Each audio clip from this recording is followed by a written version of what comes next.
Lockdown 2 में 5 दिन बचे हैं। देश में लॉकडाउन 3 पर फैसले का इंतजार है, लेकिन नहीं इंतजार कर रही है तो वो है सियासत। सियासत का पॉज बटन उठ चुका है। लॉकडाउन पर दबे स्वर में ही सही अब केंद्र सरकार और कांग्रेस शासित राज्य आमने सामने हैं। Our chief ministers specifically requested the Prime Minister yesterday to tell the nation what is the strategy, exit strategy from lockdown.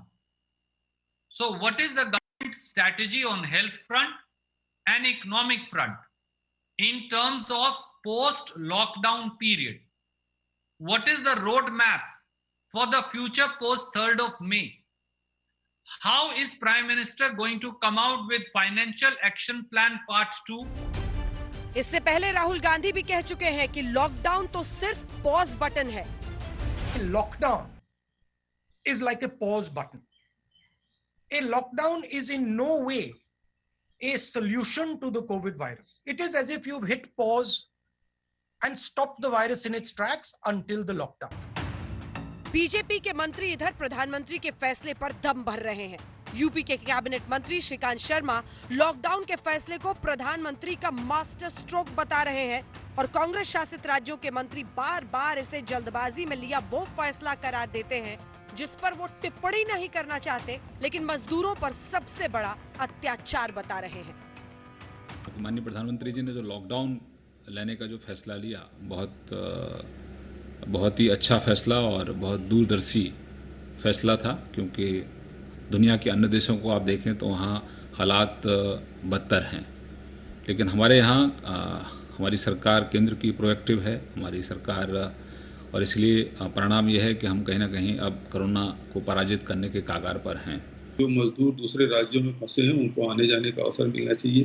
जो कर्मचारी या उसके परिवारजन या फिर छात्र छात्राएं हैं उनको अपने राज्यों में लौटने का अवसर मिलना चाहिए।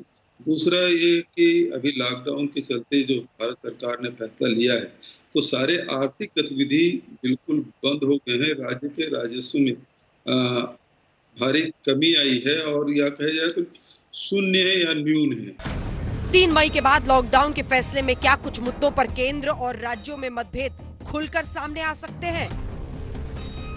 कांग्रेस पार्टी चाहती है राज्यों में ग्रीन जोन को पूरी तरह से लॉकडाउन मुक्त किया जाए। हर राज्य में मजदूरों की वापसी का इंतजाम हो, खास तौर पर कोटा जैसे शैक्षणिक केंद्रों से छात्रों की उनके राज्यों में वापसी हो। ये पूरा लॉकडाउन एनडीए में एक्ट के अधिकृत किया गया है। उस कानून में साफ तौर पर यह लिखा है कि ऐसी कोई प्राकृतिक आपदा जब आती है तो केंद्र सरकार को एक राष्ट्रीय योजना बना के प्रदेशों को देनी पड़ती है और प्रदेशों को आगे जिलाओं को देनी पड़ती है।